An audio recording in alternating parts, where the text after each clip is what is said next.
What's good, y'all? It's your boy, Dr. Dominic Stevens, aka The Scientist Who Lives. And, you know, I wanted to come back and do some more Confessions of a Black Scientist. So let's get into it. So, this first one, I guess I'm gonna touch on because if you've been following Confessions of a Black Scientist, it's more of the first part was me going through how I went through undergrad and got through Georgia State and got to Howard University, and it kind of stopped there because that's where I was at in life, and shit's changed. Shit's changed just a little bit. So I moved clear across the country. Now I'm in Austin, Texas, and it's hot. It's hot as hell down here.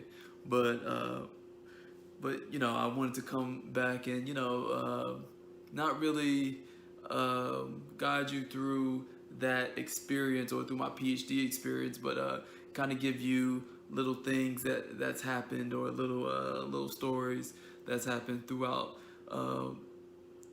my time through my PhD, going through my PhD, and also at the same time talk about postdoc stuff because I'm in a postdoc at UT Austin. So what I'm going to talk about because it's actually become really prevalent here lately is how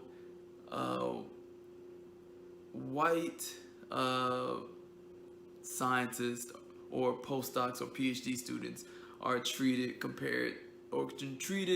and talked to compared to black ones. Granted, also these are my experiences, and take them or leave them. I really don't give a fuck. So, as if anybody knows me knows, but so let's go all the way back. Not all the way, but let's go back to when I was in DC, and I was actually doing my research at the NIH. Obviously, I was the only black person in there, and it was a interesting situation. I'm not sure if I ever talked about this, but I might have and I might have forgot. But we can still rehash it. Fuck it. So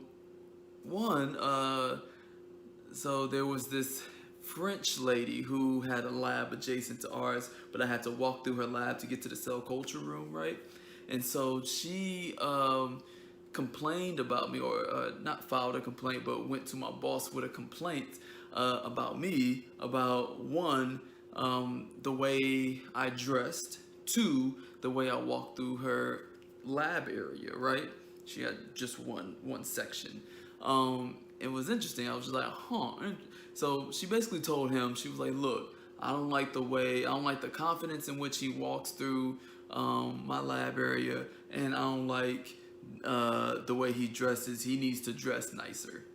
So I'm gonna tell you why both of those things are kind of fucked up. Why do you care about how confident I am? She basically did not like that I didn't fear her, and I was just like, yo, I'm this big ass black dude.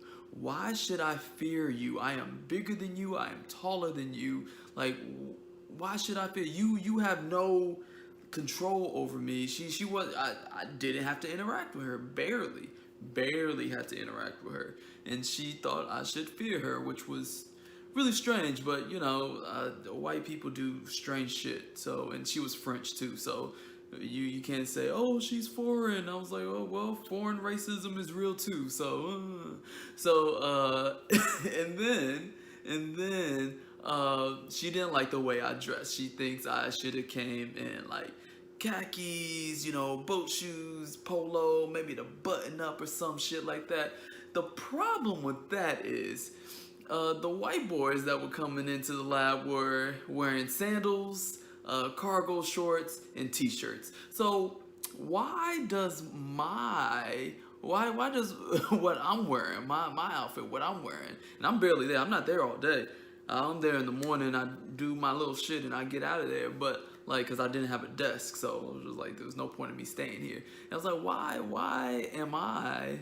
Why do I have to dress nicely? And they don't. So it was some bullshit. Like honestly, you in those situations, man, you just have to, cause she didn't like disrupt my life like that. So stuff like that, you kind of laugh at, you take on the chin, you just move the hell on because Karens are going to be Karens, right? So like, she could. What can you do? So, but moving forward, let's fast forward to when I'm in my postdoc. So, a situation happened, and this is where you should really know when to speak up about things, right? I was writing a F-32 a postdoctoral proposal with my advisor and with my PI, and there's this section there, so you have to give them your grades, right? And for some reason, the reviewers, like when I first submitted it, they were talking about, oh, his grades are average, or we don't know if we can fund an average grade, motherfucker. And I'm just like, why? Like, what is the point here? But it was stupid, but I had to, in a rebuttal, address it. So, me and my advisor were going back and forth. We're having, doing the edits or whatnot. But in one of the edits, he kind of talks for me, and he talks for me saying that I did not see the value of grades until it was too late, which was very much, I felt some type of way about that shit. I can't lie, I felt some type of way. I had to actually cool the fuck down after I read that. I was like, oh, is this what we at now? But I knew one, it was a teaching moment. So like when you have these, and like my advisor is pretty cool, and he's willing to learn. You always gotta know who's willing to learn, who's just plain ass ignorant, right? So he was willing to learn, and that's the biggest thing. These are teaching moments, because I know I'm the first black person in this lab. I know it, and trust me, I'm the first black person in this lab, so that's ever been in this lab's history. So it's just like it's growing pains. I get it. Trust me. Like I've met people who've never met black people before, so trust me. Like I get it. So and it wasn't anything malicious about it. It was just one of those things like, hey, look, man, I didn't feel right for you saying this. Like, one, you can ask, like, if you wondering about this, you can ask. And two, like, that this wasn't the case. I thought grades were hella important. It's just, I went to a school that is now shut down, and the education system kind of failed me. And so, like, when I got to college, it was a little tougher. So that's all that was. And and he was like, oh wow, that's kind of a better story than what I was saying. I'm just like, well, yeah, the truth is kind of better, but like and I understand. So this is to my white PIs out there. Like I know you get into this groove of writing and shit, and you're just doing stuff, but sometimes, man, you got to look at the humanity, man. You got to look at the person. Because you might say some shit or do some shit that might be out of whack, and now they look at you sideways for good. And so that's why having an open line of communication with your students is so fucking important. But yeah, man, like, so and the thing is also at the same time, man, if I was white, these things wouldn't have been said, right? So plus I probably would have had a better education, but that's that's a whole nother video. But yeah, so like it is crazy how I've noticed how my the white counterparts are talked to and treated compared to me. It's an interesting thing. It's a thing that still happens in STEM. So I hope no one thinks, oh, this doesn't happen. It fucking happens, and you just have to open your eyes to it. But that's all the time I have for today. I'll be back next week with another episode of Confessions of a Black Scientist. I am the scientist who live. I'll catch you guys next time. Peace.